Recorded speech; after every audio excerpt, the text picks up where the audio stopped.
Okay, so let's begin our long session of building everything that we need to build for Trevor. Everything from the changing booth to dressing up box to something that's going to be quite spectacular, and we'll get there eventually. Now, I believe I said in the last... Jeez, what is it with that scratching noise? It's really bizarre. Anyway, as I was saying in the last part, I kind of wanted to do kind of more of a Shakespeare lesson. Because obviously, Trevor, Shakespeare, it fits together wonderfully. And kind of one of my main topics of conversation at present is Shakespeare, so I'm kind of a wee bit obsessed. Let's put it that way.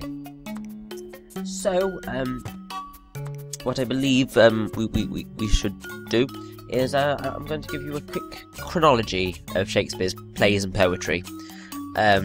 Basically, he wrote a lot. There's a grand total of 37, 38 plays, although kind of there is dispute in that. Nobody's quite sure. And quite a few books of poetry, but they're also disputed. It's really kind of dodgy. But we do know that sort of the main plays, he definitely did write them. There is literally no one else who could have done. Largely because people suspect sort of that someone who was a bit more learned could have written them, but then there's like errors in mythology or mythological stuff that they would have known. So it couldn't have been a nobleman. It had to have been a commoner. Although Shakespeare wasn't exactly the commonest commoner in the world. So it's all complicated. Anyway, the kind of the first plays that that we think Shakespeare wrote were Henry VI Part 1, then Henry VI Part 2, and then Henry VI Part 3. I have not read them. I plan to, but not for a while, because that's a lot of history in one go. And they kind of date from between 1589 to 1591. And it's that's the guess.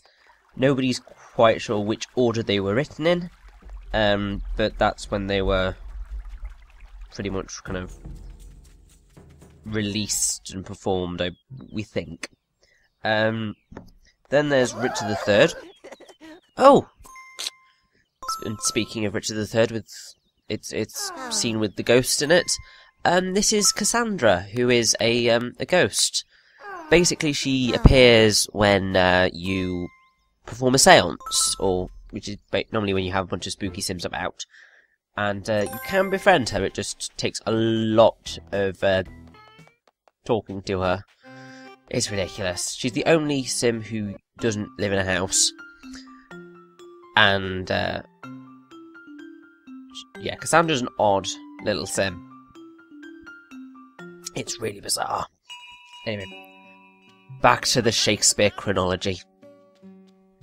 After Richard III, we believe he wrote Venus and Adonis, which is one of his poems. Then he went on to the Comedy of Errors, between 1592 and 1594. Then it's Edward III, which I have also never read. Then we believe he began writing the sonnets in 1593, and I believe that the last one kind of came around 1609. So he was writing sonnets for quite a while. I do believe you can kind of note a change, quite a few changes in direction within the sonnets. It's really interesting. Then he went on to write The Rape of Lucrece, 1593 to 94, which is another poem, which is really disturbing. Then he went probably on from that to write Titus Andronicus, which is pretty much Shakespeare's most gory play ever. Lots of mutilation and blood and... oh god, it's rather disturbing, but rather amusing at the same time, because it's so over the top. It's ridiculous. Next we think he might have next we think it was The Taming of the Shrew. Then The Two Gentlemen of Verona. Then Love Labour's Lost. Then there's a suggestion that he wrote or added to Sir Thomas More, which I'm not quite sure about that one. Then King John, then Richard II, then Romeo and Juliet, then A Midsummer Night's Dream, then The Merchants of Venice, then Henry IV Part 1, which is awesome, as I said before, then The Merry Wives of Windsor, which is also awesome, then Henry IV Part 2, which is also awesome. Basically, I love those plays, they are glorious. Then Much Ado About Nothing, then Henry V, then Julius Caesar, then As You Like It, then Hamlet, then The Phoenix and the Turtle, then Twelfth Night, then Troilus and Cressida, then A Lover's Complaint, then All's Well That Ends Well, then Measure for Measure, then Othello, then King Lear, so we're at 1605 right now, then Macbeth, then Antony and Cleopatra, then Coriolanus, then Timon of Athens, then Pericles, then Cymbeline, then The Winter's Tale, then The Tempest. Those late plays, Pericles to The Tempest. There are debates about whether that order is quite correct. I think the main ones that get swapped around are Cymbeline and The Winter's Tale. But that's also kind of very complicated. Then there's the debated A Funeral Elegy in 1612. Then Henry VIII. Then Cardenio, which is lost. I don't think we don't actually have it. But we do think that Lewis Theobald's Double Falsehood or The Distressed Lovers are a drastic reworking of the original Cardenio, but we don't have it anymore. It's one of Shakespeare's, one of the only plays that we've lost, unfortunately. And then the last one that is suspected to be suspected to be written is The Two Noble Kinsmen. And that is pretty much the entirety, of Shakespeare's works. Done in a very, very, very quick run-through. It's ridiculous, really, how much he wrote and kind of how popular they are now, because basically, pretty much whenever there's a new literary theory, the first person it's tested on, basically, is Shakespeare. Shakespeare kind of has changed the way we think about language and drama and all sorts. He's one of the most, he is probably the single most important man in the history of English literature. Because he was writing at a time of flux and... it's awesome. Basically, we think he was born 26th of April, 1564. We think. We're not sure. Actually, no, that was when he was baptised. We don't know his birth date. And then he died on the 23rd of April, 1616, aged 52. And he was married to Anne Hathaway, and not the Anne Hathaway that we have today, who is in Les Mis and everything, but Anne Hathaway from the Renaissance, who he married when he was 18. Or at least we think he was 18. And they had 3 children, Susanna, Hamnet, and Judith. And pretty much he was writing for 25 years. And yeah, Shakespeare was pretty awesome. And it's irritating when kind of people are just like, yeah, Shakespeare didn't write his plays. Yes, he did. At least we're pretty sure he did. It's ever so slightly confusing. Either way,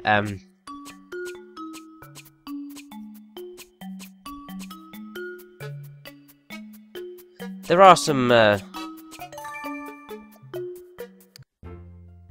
bits of what are called apocrypha, which are kind of a group of plays and poems that are sometimes associated to William Shakespeare, but it's questionable. So these are The Birth of Merlin, Sir John Oldcastle, Yorkshire Tragedy, Pericles, which is published under his name, The Two Noble Kinsmen, which is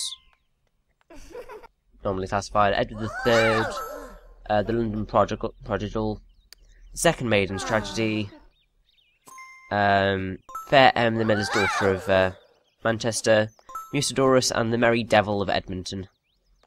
There's also Locrine, Thomas Lord Cromwell, The Puritan,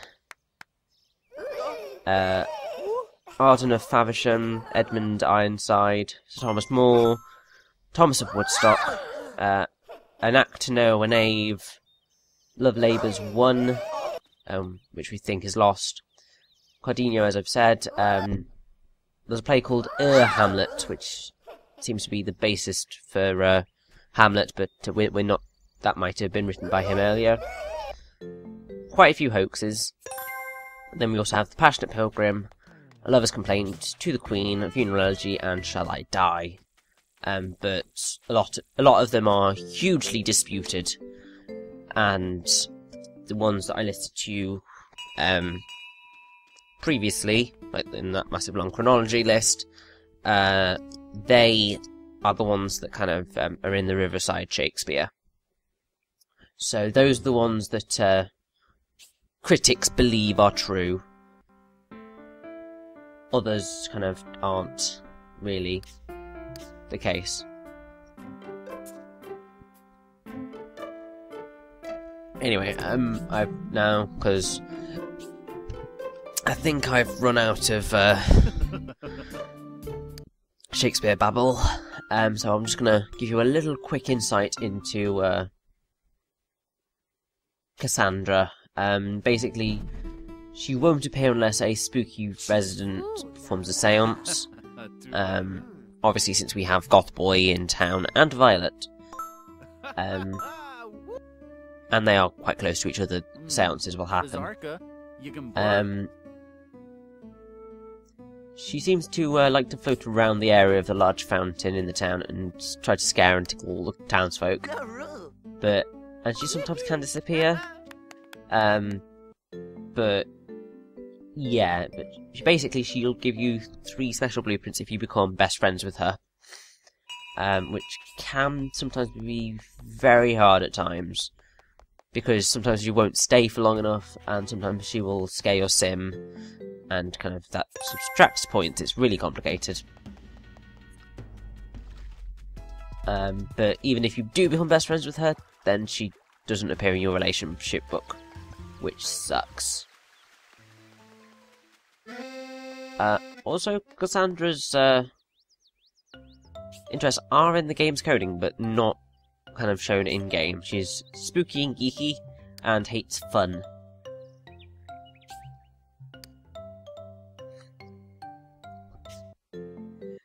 Basically, what happens when you're nice to her, if she tickles you from behind, it's a kind of plus++, if she teases you, it's -. If she scares you from behind, then no friendships things are deducted, but loads of the NPC sims in the vicinity are frightened out of their wits and produce scary essences, and a hug is a ++. She's one of 4 deceased sims in the MySims series, and She gives you 2 monster paw blueprints, and they are actually exactly the same. And yes, we have to. Our last task for the wonderful Trevor Verily is a stage. Because obviously this is the last thing we thought about.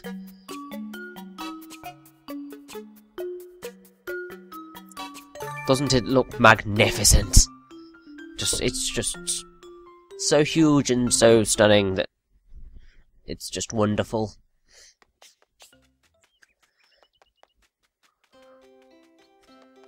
Now, I do believe before we go and give Trevor his last thing, let's come in and see who's hanging around the hotel. So, yes, we have Chef Watanabe and Professor Nova. So, these shall be the next 2 people we are moving in.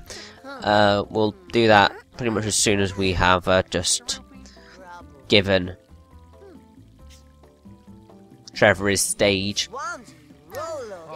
Because we are going to be moving these people into the forest.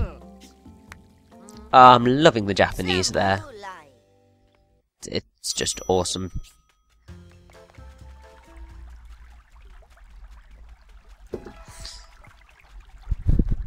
Now, one thing that really confuses me is why Cassandra stays has been in the town for so long with not kind of disappearing, because that doesn't normally happen.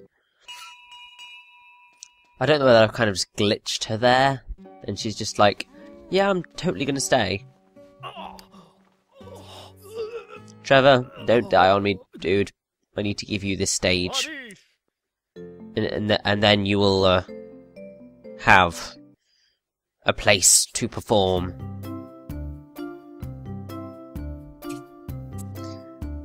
Now, it would be really funny if I didn't put the stage here in its single most obvious place.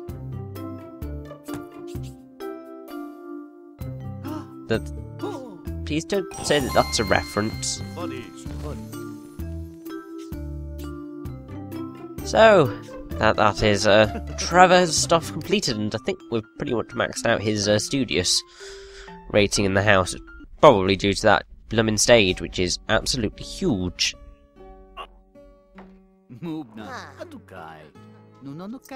Now, I wonder if we're going to hear the to be or not to be in Simlish. Oh, okay. Okay, now I'm just leaving. I don't have time for this. Anyway, let's head on over to the forest as quickly as possible. And then we can hopefully get 2 more people into town. And then we won't be very far from actually completing the story part of MySims. Because basically you can spend hours and hours and hours on MySims doing whatever the hell you like. The story part is only kind of getting up to 5 stars, and after that you've got completely free reign over what you do. No, I just feel like being mean and just making this really small. It's not exactly like it's gonna have much else on us, so yay for symmetrical building. I had a major obsession with symmetry for a while. It was really bizarre. And I still like symmetry. I think most people like stuff that's symmetrical. Which is why generally people like people with symmetrical faces, but nobody ever has a pure, completely symmetrical face. So, yeah. Don't know where that was going, but oh well. Let's hurry right on back and get Professor Nova before the day is up. But then we actually haven't got that many Sims to move in. We'll have like only 2 more commercial Sims, I believe.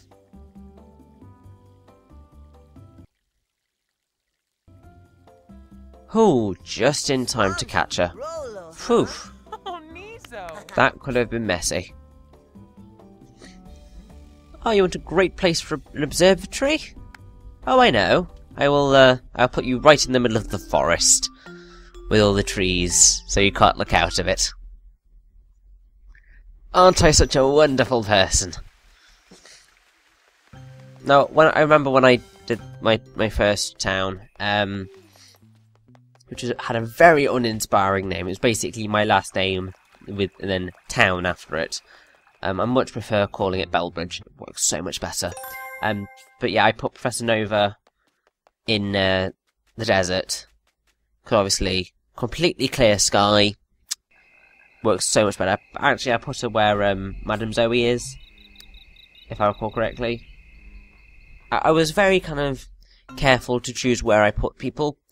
It's like, I think I put Chef Watanabe and Roxy in the forest here. Had Elmira and Trevor and Poppy and so on and so forth in the town centre. Along with Gino. Most of the spooky Sims kind of were hung out in the desert, where I've put Shirley and Ginny and Trevor. Then I had Ginny and I believe Chef Watanabe down by the beach. Ginny fits particularly well there because of the whole pirate captain yar thing. But also, when I got Watanabe, he was kind of quite towards the end, so that was one of my spare spaces, so it was just like, right, you're going there. Anyway, that everyone moved in. It's time to do more tasks. Yay!